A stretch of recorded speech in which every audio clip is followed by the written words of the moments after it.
ونسلم على رسوله الكريم أما بعد فأعوذ بالله من الشيطان الرجيم بسم الله الرحمن الرحيم وإذ قلنا للملائكة اسجدوا لآدم فسجدوا إلا إبليس أبى واستكبر وكان من الكافرين صدق الله مولانا العظيم وصدق رسوله النبي الأمين الكريم إن الله وملائكته يصلون على النبي يا أيها الذين آمنوا صلوا عليه وسلموا تسليما اللهم صل وسلم على سيد الأنبياء والمرسلين وعلى آله الطيبين وأصحابه الطاهرين أجمعين الصلاة والسلام عليك يا سيدي يا رسول الله وعلى آلك وأصحابك يا سيدي يا رحمة للعالمين.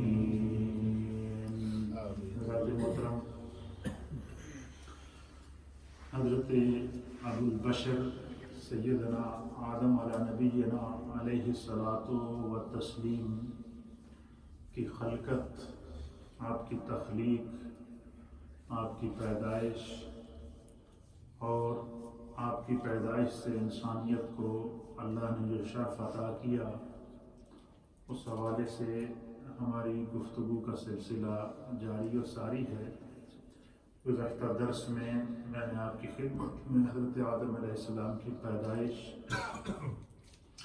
آپ کے وجود کے اندر روح کا پھونکنا اور پھر حضرت آدم علیہ نبینا علیہ الصلاۃ والسلام کو اللہ نے فرشتوں کے سامنے جب پیش کیا اور فرشتوں سے کہا کہ تم نے کہا تھا کہ یہ انسان دنیا میں فساد پھیلائے گا، اور اللہ نے حضرت آدم علیہ السلام کو اپنی قدرت کا شاہکار بنا کے جو پیش کیا، تو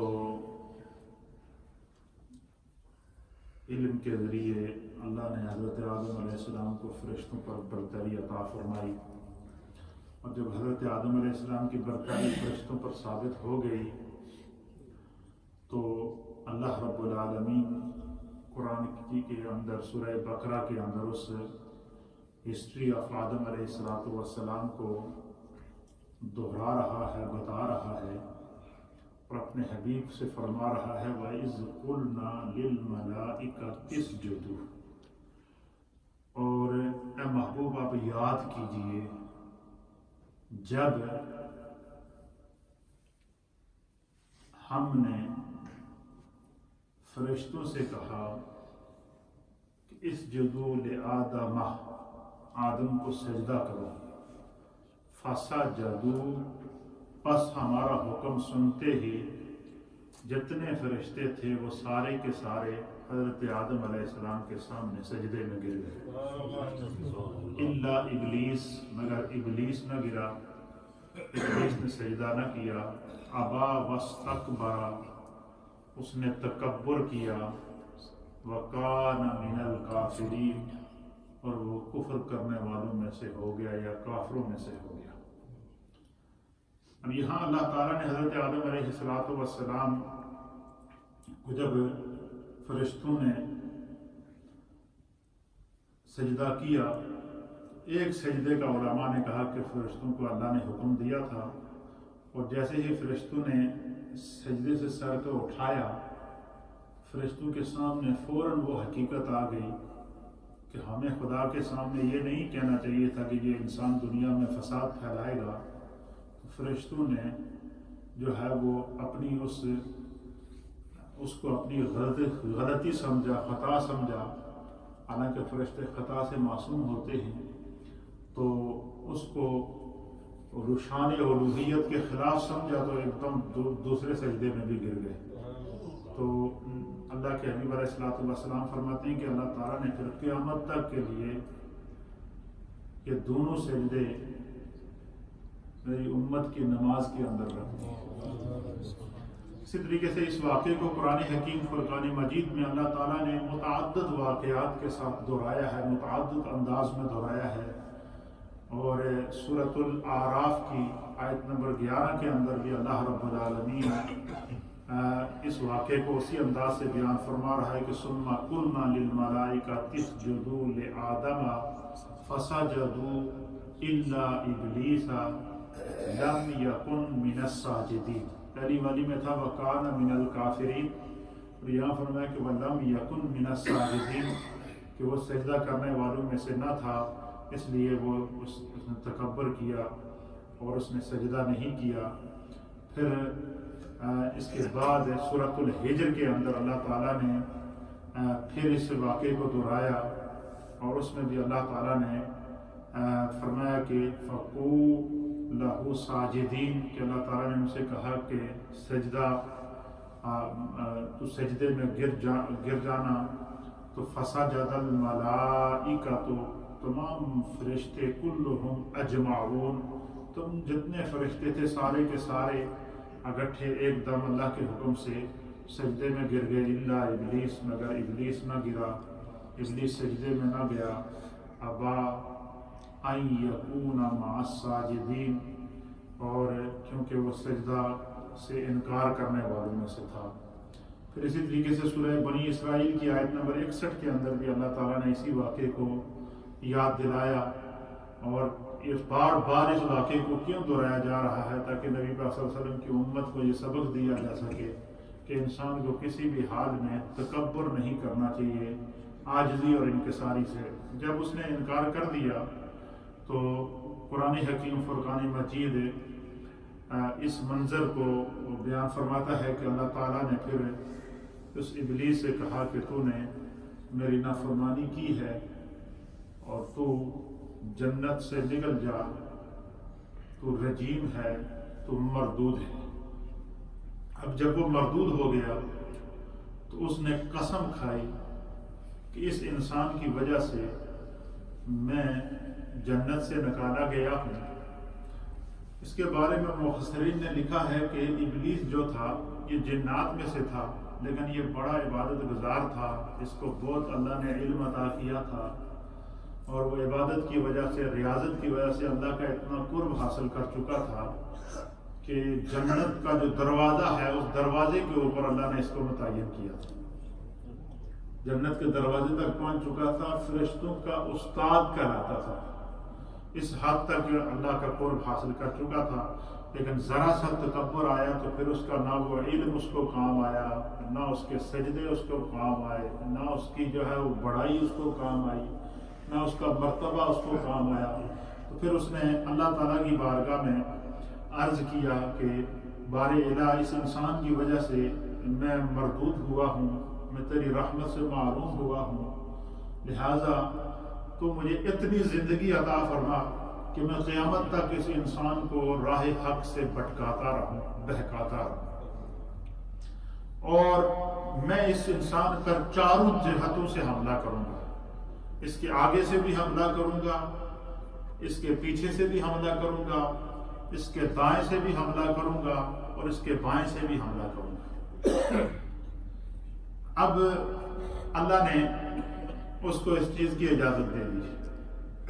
علماء اور محدثین نے لکھا ہے کہ یہ انسان پھر کیسے شیطان کے چنگل سے بچ سکتا ہے جب وہ چاروں طرف سے انسان پر حملہ کرے گا، دائیں سے بھی، بائیں سے بھی، آگے سے بھی، پیچھے سے بھی، جب چاروں جہتوں سے اس پر حملہ کرنے کی اللہ نے اس کو اجازت دے دی تو پھر انسان اس کے مکر و فریب سے کیسے بچے گا؟ علامہ فخر الدین رازی رحمۃ اللہ علیہ نے یہاں پر لکھا ہے، آپ فرماتے ہیں کہ اللہ تعالیٰ نے اس کو چاروں طرف تو حملہ کرنے کی اجازت دی، لیکن دو طرف سے حملہ کرنے کی اجازت نہیں دی، ایک نیچے سے، نیچے کی جانب سے، اور ایک اوپر کی جانب سے۔ اوپر سے سر کی طرف سے شیطان انسان کے اوپر حملہ نہیں کر سکتا، یا نیچے پاؤں کی طرف سے انسان پر حملہ نہیں کر سکتا، یا تو سامنے سے آئے گا، یا دائیں سے آئے گا، یا بائیں سے آئے گا، یا آگے سے آئے گا، یا پیچھے سے آئے گا۔ تو علماء محدثین نے لکھا ہے، نبی پاک صلی اللہ علیہ وسلم نے فرمایا کہ یا اللہ تعالیٰ نے ابن آدم پر کرم فرمایا کہ جیسے ہی شیطان اس پر حملہ کرے اور وہ کیا کرے، وہ آسمان کی طرف نگاہوں کو بلند کر کے اپنے ہاتھوں کو اٹھا کر استغفار کرے، اللہ سے توبہ کرے اور اللہ سے دعا مانگے کہ اللہ مجھے شیطان کے چنگل سے پناہ عطا فرما، کیونکہ اوپر سے اس نے حملہ نہیں کرنا ہے اور ڈائریکٹ وہ خدا کی رحمت سے جو ہے وہ تو معلوم ہو چکا ہے۔ تو جیسے انسان اپنے رب کی طرف رجوع کرتا ہے تو اللہ تعالیٰ شیطان کے اس مکر و فریب سے اس کو محفوظ رکھے گا۔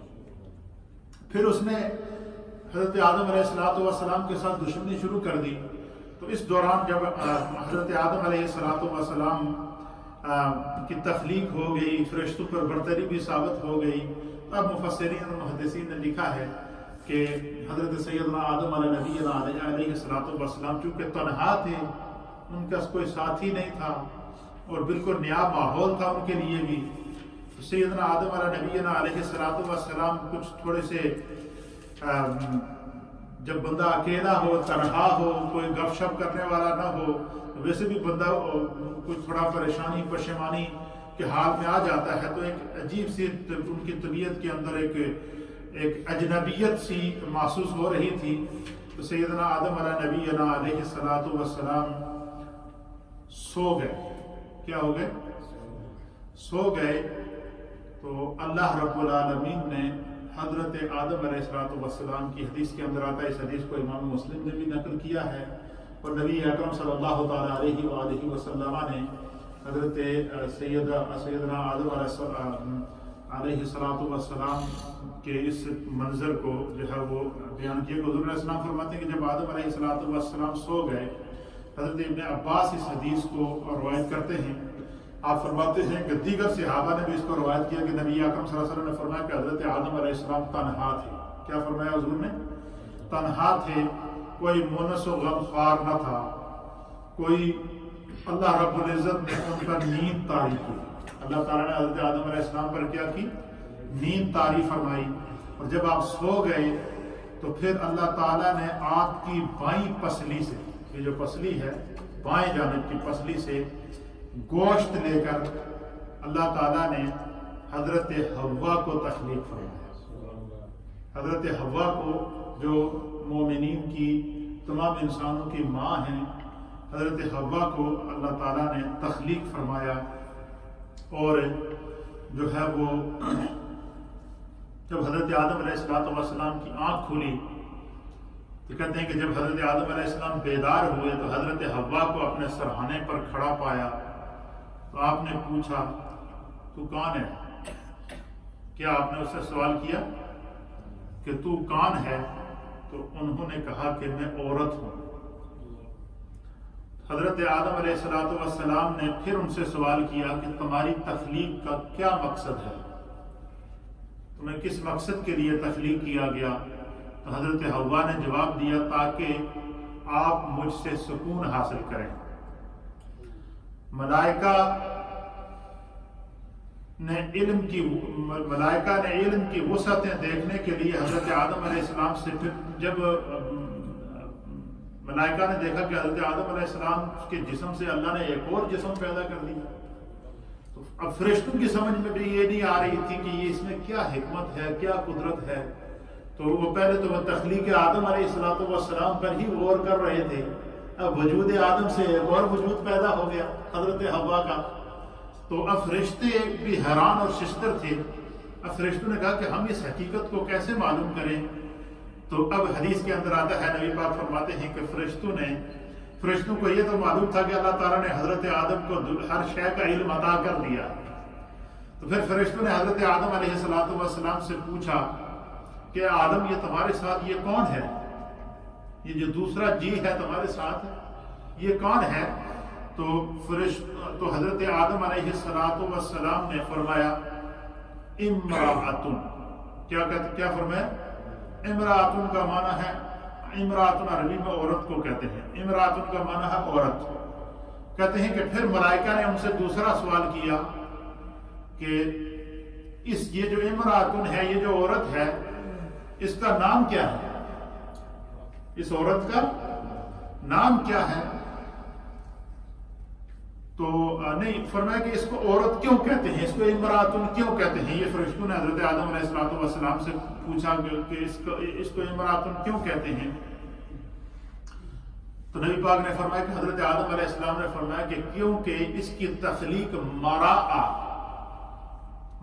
کا معنی ہے مرد سے اس کی تخلیق ہوئی، اس کو اللہ نے مرد سے پیدا کیا ہے، یہ مرد کے وجود کا حصہ ہے، اس بنا پر اس کو امراتن کہتے ہیں، عورت کہتے ہیں۔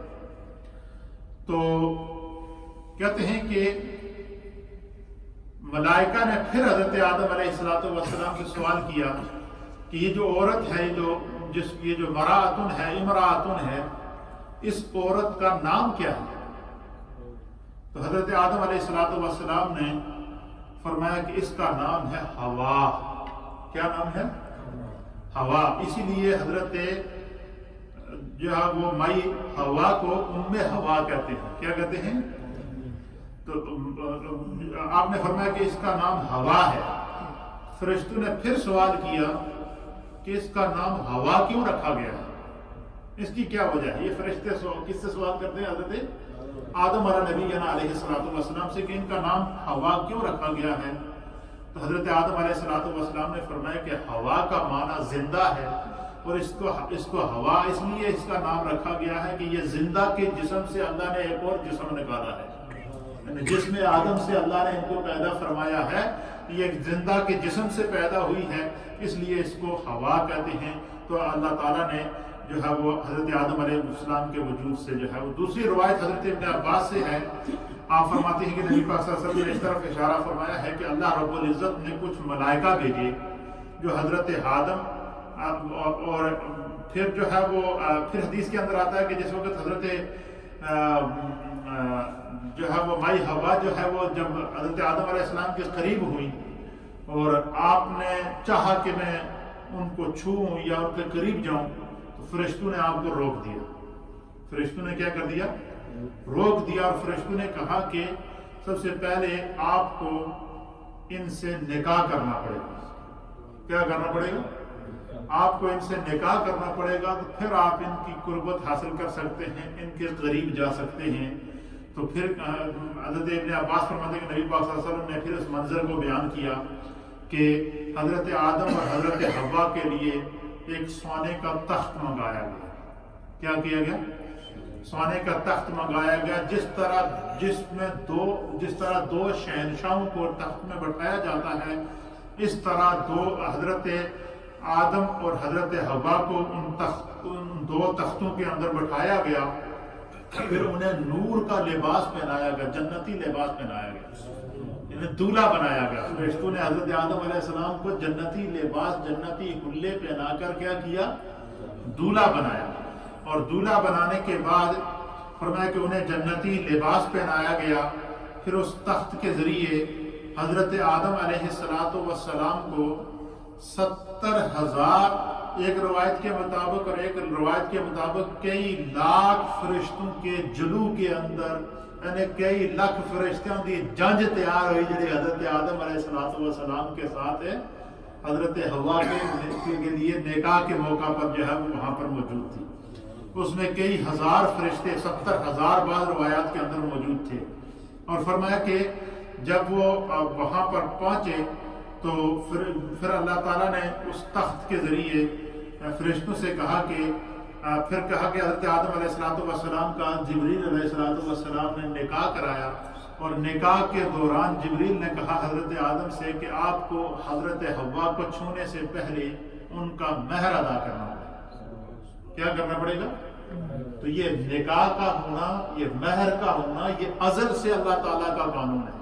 جب سے انسانیت عدم سے وجود آئی ہے، اس سے انسانیت کو یہ سبق ملتا ہے، ہر اس نوجوان کو، ہر اس بوڑھے کو، ہر اس مرد کو اور ہر اس عورت کے لیے سبق ہے کہ جو بغیر نکاح کے ایک دوسرے کے ساتھ ناجائز تعلقات قائم کرتے ہیں، حرام کاری کرتے ہیں، اور پھر اس سے جو ہے وہ یہ زنا کی جو کیفیت کب سے چلی ہے یہ بھی آگے میں آپ کو بتاؤں گا۔ اس کا سلسلہ بھی اولاد آدم میں سے کب چلا ہے، انشاءاللہ یہ آگے ترتیب آئے گی یہ اس طرف۔ یہ صرف اتنا بات آپ یاد رکھیں کہ ازل سے ہی اللہ تعالیٰ نے نکاح کے ساتھ تعلقات کو مرد اور عورت کو قائم رہنے اور قربت حاصل کرنے کے لیے جائز اور حلال رکھا ہے، اس کے علاوہ کسی بھی صورت میں جائز اور حلال نہیں ہے۔ تو آپ فرماتے ہیں کہ آپ فرمایا کہ آپ کو ان کا مہر ادا کرنا پڑے گا. تو حضرت آدم نے کہا کہ ان کا کیا مہر ہے, میں کیا ادا کروں؟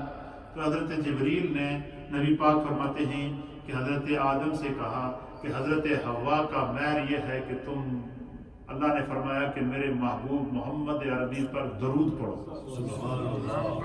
حضرت حوا کا مہر جو تھا یہ نبی پاک صلی اللہ تعالیٰ علیہ وسلم پر درود پڑھا گیا. اور ایک روایت کے مطابق حضرت آدم علی نبینا علیہ السلام نے 70 مرتبہ حضور علیہ السلام پر درود پڑھا. اور حضرت آدم علیہ السلام کا 70 مرتبہ نبی پاک صلی اللہ علیہ وسلم پر درود پڑھنا یہ حضرت حوا کا مہر قرار پایا. اور ایک روایت کے مطابق 10 مرتبہ آپ نے جو ہے وہ درود پڑھا. پھر اسی جب نکاح ہو چکا, درود و نبی پاک پر درود پڑھ کے مہر ادا کر دیا گیا, تو پھر حدیث کے اندر آتا ہے نبی پاک فرماتے ہیں کہ ان سونے کے جو تخت تھے جن کے اندر حضرت آدم کو اور حضرت حوا کو بٹھایا گیا تھا, ان دولہا اور دلہن کو اس تخت کے اندر, دیکھیں نا ہمارے یہاں جب دلہن کو جو ہے نا گاؤں وغیرہ میں شادی ہوتی ہے تو پالکی میں بٹھا کے لاتے ہیں, ڈولی میں بٹھاتے ہیں, جس کو ڈولی کہتے ہیں, پالکی بٹھاتے ہیں. تو حضرت حوا کو اور حضرت آدم علیہ السلام کا نکاح کرنے کے بعد ان کو جنتی تخت کے اوپر سونے کے تخت میں بٹھایا گیا, اور 70,000 ملائکہ نے اس تخت کو اٹھایا اور اس کو جنت, اللہ نے فرمایا کہ ان کو اب جنت کے اندر لے جاؤ, کیا کر دو, جنت میں ان کو داخل کر دو اور وہی ان کا ٹھکانہ ہوگا. اور اس منظر کو اللہ تعالیٰ نے قرآن حکیم فرقان مجید کی سورۃ البقرہ کی آیت نمبر 35 کے اندر بیان کیا. اللہ فرماتا ہے یا آدم اسکن انت وزوجک الجنت, کہ اے آدم جب نکاح ہو گیا, حضرت آدم نے نبی پاک پر درود و سلام پڑھ کے مہر حضرت حوا کا ادا کر دیا. اب اللہ نے فرمایا کہ یا آدم اسکن انت وزوجک الجنت, اے آدم جو ہے تو اور تیری بیوی دونوں جنت میں داخل ہو جاؤ. یہی مسکن کا معنی ہے یہی تمہارا گھر ہے, یہی تمہاری سکونت کی جگہ ہے, یہی تم نے اپنی زندگی گزارنی ہے, ادھر ہی رہنا ہے. البتہ ایک بات ہے, لا تقرب هذه الشجرہ, وہ جڑا سامنے درخت ہے اس کے قریب نہ جائے, اس درخت کے قریب نہ جاؤ. اگر آپ نے اس کے قریب گئے یا اس درخت کو چھوا یا اس درخت سے پھل کھایا فتکون من الظالمین, تو پھر آپ خسارہ پانے والوں میں سے ہو جائیں گے, پھر آپ کا رب آپ سے ناراض ہو جائے. اب حضرت آدم علیہ السلام باقاعدہ اس کی پابندی کرتے رہے, ادھر نہیں گئے. اب ابلیس کو بڑی پریشانی تھی, اس آدم کی, میں تو جنت کا دروازہ کا چوکیدار تھا, مجھے تو جنت سے نکال دیا اور خود آدم کو جنت میں ڈال دیا گیا. اب میں اس وقت تک اس آدم کو نہیں چھوڑوں گا جب تک ان کو میں اس جنت سے نکال نہ دوں. یہ اس نے ارادہ کر لیا, یہاں سے اس نے سازش کی. اس نے کیا کیا کہ وہ جنت کے دروازے پر پہنچا. اب وہ جو جنت کے دروازے کے جو خازن تھا, جو اس کا جو چابی اس کے ابلیس کے پاس تھی, شیطان کے پاس تھی, اس کی چابیاں بھی اس سے کیا کر دی گئی, لے لی گئی. اب یہ جب دوبارہ جنت کے دروازے پر پہنچا کہ میں کسی طریقے سے جنت میں داخل ہو کر وہاں سے آدم کو, اور اللہ نے یہ جو فرمایا کہ درخت کے پاس نہ جائے, ان کو کسی نہ کسی طریقے سے میں اس درخت کے پاس لے کر جاؤں. اب یہ جب جنت کے دروازے پر پہنچا تو جنت کے دروازے پہ جو فرشتے تھے انہوں نے اس کو منع کر دیا کہ اللہ نے تجھے مردود کر دیا, اب تو جنت میں نہیں آ سکتا, کسی صورت میں نہیں آ سکتا. بڑی اس نے کوشش کی اندر داخل ہونے کی, لیکن نہیں داخل ہو. کافی عرصہ باہر گھومتا رہا کہ کسی طریقے سے کوئی اندر جائے, لیکن اندر جانے کی سکوٹی بڑی سخت لگا رکھی تھی جنت کہ ابلیس اس کے اندر داخل نہیں ہو سکتا. اب روایت کے اندر آتا ہے کہ اس نے پھر کیا کیا کہ اس نے تمام جانوروں کے پاس ہو گیا, جنتی جانوروں کے پاس گیا کہ بھائی تم مجھے ایسا کرو کہ اپنے اوپر سوار کرو اور کسی طریقے سے مجھے بس اے جڑی جنت کی دیوار ہے نا ایک کراس کروا دے, بس اندر داخل کرا دے. فرمایا حدیث کے اندر آتا ہے, نبی پاک نے فرمایا کہ ہر جانور نے انکار کر دیا. کیا کر دیا؟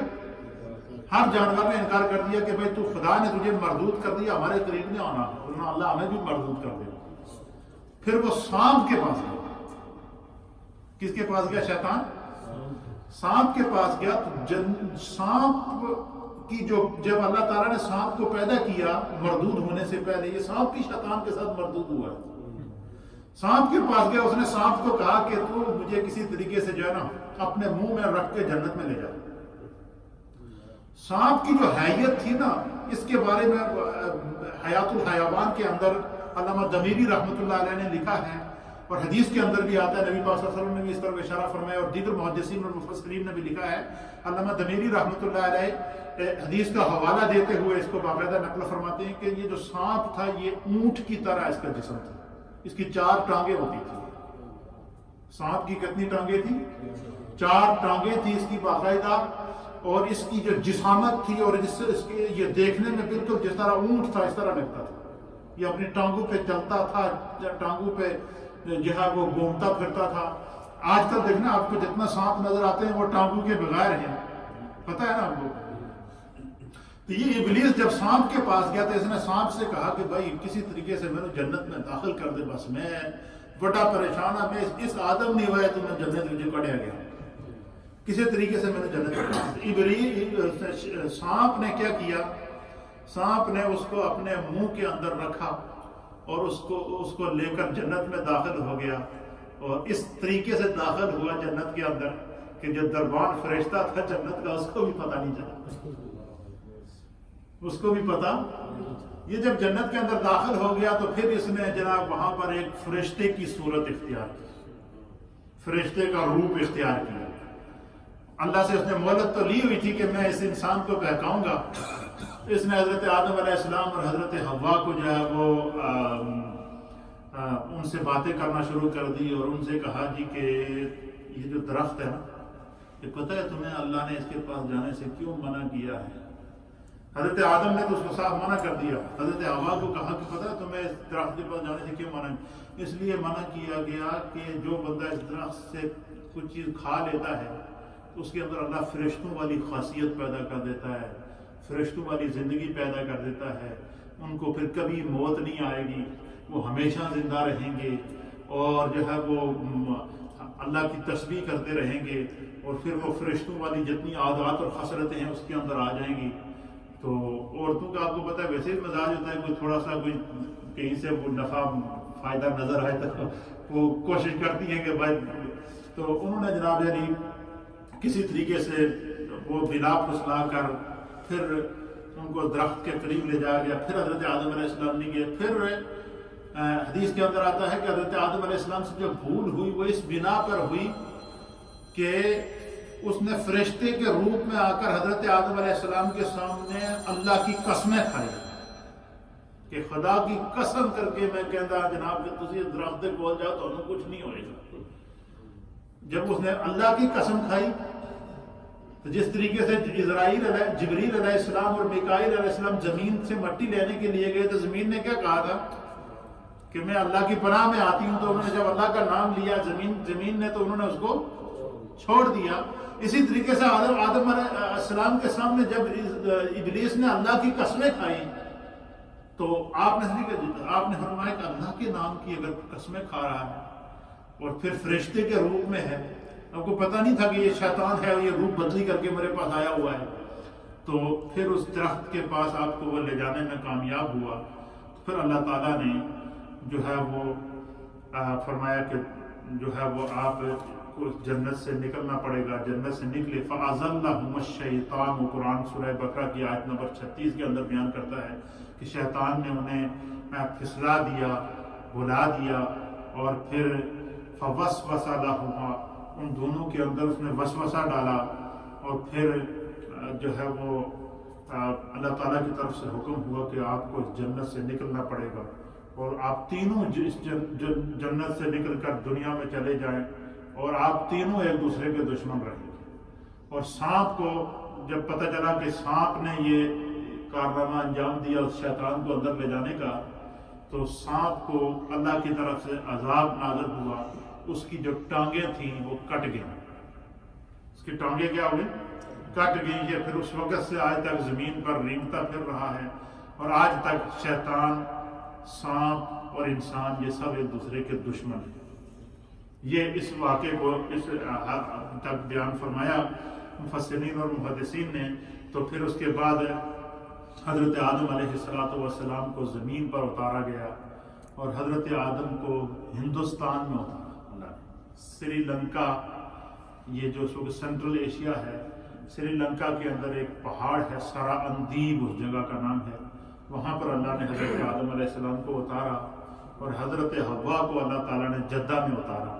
پھر اسی طریقے سے ایک علاقے کے اندر سانپ کو اتارا، ایک علاقے میں ابلیس کو اتارا.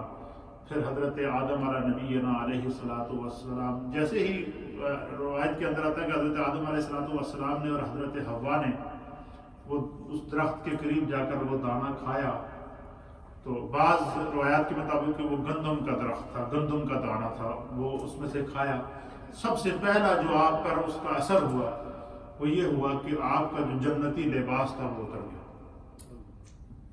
آپ کا جنتی لباس اتر گیا، حضرت حوا کا اور آپ کا جنتی لباس اتر گیا. تو آپ بڑے پریشان ہوئے. تو آپ نے ایک دم جو ہے وہ درختوں کے پتے لے کر اپنے سطر کو ڈھانپا. کیا کیا؟ یہ جو انسان کے ناخن ہیں، ناخن آپ کو نظر آتے ہیں نا باڈی کے اوپر، یہ جو ناخن ہے، یہ اس کے اوپر یہ جو جلد ہے کتنی سخت ہوتی ہے. یہ نشانی کس چیز کی ہے؟ یہ نشانی یہ ہے کہ یہ ناخن کا یہ لباس تھا حضرت آدم علیہ السلام. یہ پورے کا پورا یہ لباس ناخن کا، یہ پورے جسم کا یہ لباس تھا. لیکن جیسے ہی آپ نے وہ دانہ کھایا تو وہ لباس سارے کا سارا اتر گیا.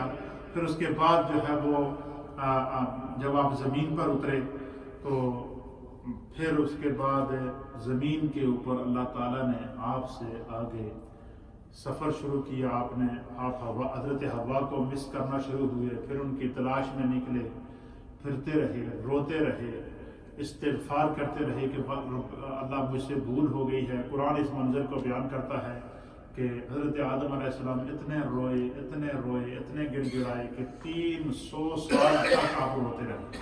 کتنے 100 سال تک؟ 300 سال تک آپ روتے رہے اور اللہ سے دعا کرتے رہے، ربنا ظلمنا انفسنا وان لم تغفر لنا وترحمنا لنکونن من الخاسرین. کہ اے اللہ بے شک ہم نے اپنی جانوں پر ظلم کیا، اور اگر تو نے ہمیں معاف نہ کیا اور ہماری بخشش نہ کی تو ہم گھاٹا پانے والوں میں سے ہو جائیں گے. 300 سال تک آپ روتے رہے، کریا گلی گلی گھومتے رہے، حتیٰ کہ ایسے اتنے روئے اور آپ کے جسم سے اتنے آنسو نکلے کہ فرمائے کہ یہ جتنے پھول اور پھل، یہ جو پھول پیدا ہوئے نا، پھول اور پھولوں کی پتیاں، فرمایا کہ یہ اس جگہ سے اللہ تعالیٰ نے ان کو پیدا کیا جس جگہ سے حضرت آدم علیہ السلام کے آنسو گرتے تھے. یہ حضرت آدم علیہ السلام کے آنسو سے، جہاں آپ نے دیکھا نا کہ پھول کی کوئی پتی آپ توڑیں تو اس کے اندر کیا ہوتی ہے؟ اس کے اندر رس موجود ہوتا ہے، اس کے اندر تاثیر موجود ہوتی ہے، اس کے اندر خوشبو موجود ہوتی ہے. تو فرمایا کہ یہ جو ہے وہ حضرت آدم علیہ السلام 300 سال تک روتے رہے. 300 سال کے بعد پھر آپ نے دعا کی کہ اللہ میں تیری بارگاہ میں تیرے محبوب محمد مصطفیٰ کا وسیلہ پیش کرتا ہوں، اور محمد مصطفیٰ کے وسیلے سے میری اس بھول کو معاف کرنا. اب یہاں ایک مسئلہ سمجھ لیں پھر بات ختم کر دیں. ہم میں سے اکثر لوگ یہ جملہ بے احتیاطی میں استعمال کرتے ہیں جی کہ انسان خطا دا پتلا ہے، کہ ہویا جی غلطی تے آدم کو بھی ہوئی ہے، حضرت آدم نے بھی غلطی کی ہے تو سڑے کو غلطی ہو گئی، تو آدم علیہ السلام کو بھی گناہ ہویا ہے تو سڑے کو گناہ ہو گیا نعوذ باللہ. تو اس میں علماء نے لکھا ہے کہ حضرت آدم علیہ السلام کی طرف گناہ کی نسبت کرنا یہ کفر ہے. نبی گناہوں سے پاک ہوتا ہے.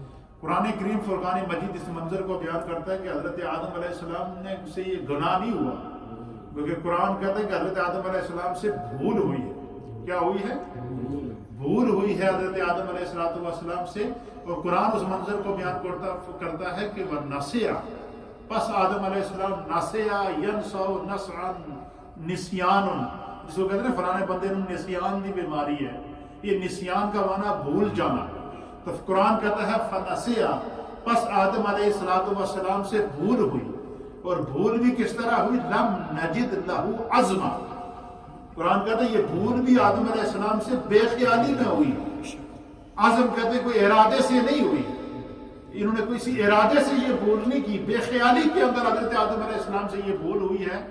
تو اور اللہ تعالیٰ نے پھر آپ کی اس بھول کو نبی پاک صلی اللہ علیہ وسلم کا جب آپ نے وسیلہ پیش کیا، اللہ نے اس بھول کو معاف کیا. حدیث کے اندر آتا ہے کہ اللہ نے حضرت آدم سے پوچھا کہ آدم تیرے کو کس نے بتایا کہ محمد میرے محبوب ہیں؟ یہ تمہیں کیسے پتا چلا کہ محمد میرے محبوب ہیں؟ حضرت آدم علیہ السلام نے عرض کی کہ بارے الہ جب تو نے مجھے عدم سے وجود بخشا اور میرے وجود میں روح پھونکی، جب میری آنکھ کھلی تو میری پہلی نظر عرش کے اوپر پڑی. عرش کے کونوں کے اوپر لکھا ہوا تھا لا الہ الا اللہ محمد رسول اللہ. پھر تو نے مجھے جنت میں داخل کیا. جب میں جنت میں سیر کرتا تھا تو جنت کی ہر پتی کے ساتھ لکھا ہوتا تھا، ہر پتے کے اوپر لکھا ہوا تھا لا الہ الا اللہ محمد رسول اللہ. پھر جب میرا نکاح ہوا تو جب میں نے مہر ادا کیا تو میرے لیے ہوا کو حلال بھی تو نے اسی نام محمد کے صدقے کیا ہے. اے اللہ، میں نے ہر جگہ تیرے نام کے ساتھ محمد کا نام لکھا ہوا دیکھا تو مجھے اس چیز کا علم ہو گیا کہ محمد آپ کے محبوب ہیں. نمبر 1 بات. نمبر 2 بات علماء نے لکھی کہ جب اللہ تعالیٰ نے حضرت آدم علیہ السلام کو وَعَلَّمَ آدَمَ الْأَسْمَاءَ كُلَّهَا، کہ جب آدم علیہ السلام کو ہر شے کا علم عطا کر دیا، جس طرح کل کے درس میں نے آپ کو بتایا کہ اللہ تعالیٰ نے جب اپنا دست قدرت حضرت آدم علیہ السلام کی پشت پر رکھا تو آپ نے اپنی ہر اولاد کو اپنے سامنے دیکھا تو اس میں آپ نے محمد عربی، محمد مصطفیٰ کریم صلی اللہ تعالیٰ علیہ وسلم کا کو بھی دیکھ لیا. تو آپ کا جب وسیلہ پیش کیا تو اللہ تعالیٰ نے نبی پاک کے وسیلے کے صدقے حضرت آدم سے فرمایا کہ آدم تیرے رب نے تیری بھول کو معاف کر دیا، تیرا رب تجھ سے کیا ہو گیا ہے؟ راضی ہو گیا. اب حضرت آدم علیہ السلام کہتے ہیں کہ میں جب جنت میں تھا تو میں فرشتوں کے ساتھ جو ہے وہ بیت المعمور کا طواف کرتا تھا. فرشتوں کا بھی ایک قبلہ ہے یہ عرش کے نیچے ہے جس کو بیت، جیسے ہمارا خانہ کعبہ ہے، طرح فرشتوں کا بھی قبلہ ہے جس کو بیت المعمور کہتے ہیں.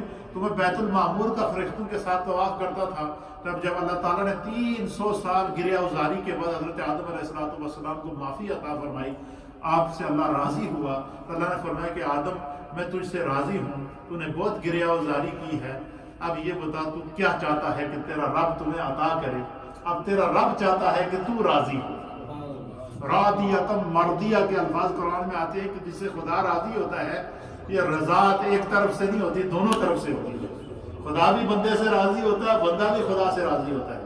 اور جب بندہ اور خدا آپس میں راضی ہو جائے پھر اللہ فرماتا ہے یا ایتھا النفس المطمئنہ، اے مطمئن جان ارجعی، اپنے رب کی طرف لوٹ کے آ جاؤ. راضیتم مرضیہ، اس حال میں اپنے رب کی طرف آ کہ تو رب سے راضی ہے، رب تجھ سے راضی ہے. اب اللہ تعالیٰ نے فرمایا کہ محبوب آدم تیرا رب تم سے راضی ہے، اب یہ بتا تو کیا چاہتا ہے جو میں تمہیں عطا کروں تو خوش ہو جائے. حضرت آدم علیہ السلام نے اللہ کی بارگاہ میں عرض کی کہ بارے الہ، میں جب جنت میں تھا تو میں فرشتوں کے ساتھ بیت المعمور کا طواف کرتا تھا اور 70 ہزار لاکھوں فرشتے ایک وقت میں تیری اطاعت میں تیرا طواف کرتے تھے. میں چاہتا ہوں کہ جس طرح تو نے فرشتوں کے لیے قبلہ بنایا ہے اس طرح زمین پر میری اولاد کے لیے بھی ایک قبلہ بنا، تاکہ میری اولاد بھی اس کعبے کا تیری اطاعت کے اندر، تیری فرما برداری کے اندر، تیری عبادت کرتے ہوئے اس کا طواف کرتی ہے. تو اللہ تعالیٰ نے حضرت جبریل کو حکم دیا کہ بالکل یہ جو خانہ کعبہ شریف ہے نا، یہ وسط زمین کے اندر ہے، یہ سنٹر آف دا ارض ہے، اور اسی کے اوپر خانہ کعبہ کے اوپر عرش الہی تک یہ جتنا ایریا ہے سارے کا سارا قبلہ ہے. یہ فضائی حدود بھی قبلہ ہے. اسی طریقے سے خانہ کعبہ جس زمین کے اوپر ہے اس کے نیچے 7 زمینیں ہیں. کتنی زمینیں ہیں؟ اور اس کی جو بنیادیں ہیں کعبے کی، یہ 7 زمینوں تک نیچے ہیں. یعنی یہ 7 زمینوں تک اسی طرح قبلہ ہے، 7 آسمانوں تک اسی طرح قبلہ ہے، سدرہ تک اسی طرح قبلہ ہے، سدرہ کے بعد عرش الہی تک اس طرح کا قبلہ ہے. یہ اسی طرح عرش الہی کے نیچے جو قبلہ ہے وہ فرشتوں کا قبلہ ہے، اسے بیت المعمور کہتے ہیں. اور یہ ساری کی ساری جہت قبلہ ہے. اللہ تعالیٰ سے دعا کی کہ اس طرح کا قبلہ جس طرح تو نے فرشتوں کا کعبہ بنایا ہے اس طرح کا ایک کعبہ زمین پر اتار دے تاکہ میں اور میری اولاد اس قیامت تک اس کا اسی طرح طواف کرتے رہیں. اور جو نیکیاں، جو لطف اس طواف کعبہ کا تو فرشتوں کو عطا فرماتا ہے، وہ اسی طرح کا ثواب اور اسی طرح کا اعزاز میری اولاد کو ملتا ہے. اللہ تعالیٰ نے حضرت آدم علیہ السلام کی اس دعا کو قبول کیا، اور ایک روایت کے مطابق حضرت جبریل سے اللہ تعالیٰ نے کہا کہ فرشتوں کو لے کر جاؤ، جنت سے پتھر لے کر جاؤ، جنتی پتھر لے کر جاؤ، اور جس سے خانہ کعبہ کی دیواریں اس کی بنیادیں میں رکھو۔ جنتی پتھروں کو علامہ جلال الدین سیوطی رحمۃ اللہ علیہ نے در منصور کے اندر وَإِذْ يَرْفَعُ إِبْرَاهِيمُ الْقَوَاعِدَ اس کے تحت لکھا ہے کہ جنت سے جو فرشتے پتھر، جنتی پتھر لے کر آئے، وہ اتنے بڑے بڑے پہاڑ تھے کہ 40 فرشتوں نے ایک ایک پہاڑ اٹھایا ہوا۔ فرشتوں کی طاقت کا کیا عالم تھا۔ فرمایا کہ جہاں پر کعبے کی بنیادیں ہیں، یہاں آ کر جبریل علیہ السلام نے پر مارا، ایک سائڈ پہ پر مارا، دوسری سائڈ پہ پر مارا، تیسری سائڈ پہ پر مارا، چوتھی سائڈ پہ پر مارا۔ جیسے ہی جبریل علیہ السلام کا پر لگا تو وہ پر 7 زمینوں تک وہ زمین گہری ہو گئی، 7 زمینوں تک وہ نیچے چلی گئی۔ پھر اس کے اوپر پہلے فرشتوں نے خانہ کعبہ کی تعمیر کی، پھر حضرت آدم علیہ السلام نے فرشتوں کے ساتھ مل کر جو ہے وہ پھر اس کی بنیادوں میں شامل ہوئے۔ پھر اللہ حضرت جبریل نے حکم دیا کہ اب تو آپ کے رب کا حکم ہے کہ اب آپ خانہ کعبہ کا پہلا حج کریں، پہلا طواف کریں۔ پھر وہ کعبے کی پھر یہ بڑی لمبی منزل ہے، پھر آپ سے تلاش کرتے کرتے کرتے کرتے میدان عرفات میں پہنچے۔ عرفات میں پہنچے تو وہاں آگے حضرت مائی حوا بیٹھی ہوئی تھی، انتظار کر رہی تھی۔ وہاں آپ کا پہلا عرفات کا معنی ہے پہچان۔ یہ میدان عرفات کو عرفات اس لیے کہتے ہیں کہ یہاں پر حضرت آدم علیہ السلام اور حضرت حوا کا ملاپ ہوا تھا، آپ دونوں نے ایک دوسرے کو پہچانا تھا۔ یہاں آ کر پھر آپ کی ملاقات ہوئی، اور پھر انشاءاللہ اس سلسلے کو ہم آگے آپ کی خدمت میں پیش کریں گے۔ پھر آگے یہاں سے اولاد آدم کا سلسلہ چلتا ہے، حضرت آدم علیہ السلام کی اولاد کا سلسلہ اللہ تعالیٰ نے پھر زمین پر شروع کیا، اور پھر یہاں سے نسل انسانی چلی ہے۔ اس موضوع کو میں کل آپ کی خدمت میں پیش کروں گا۔ لا الہ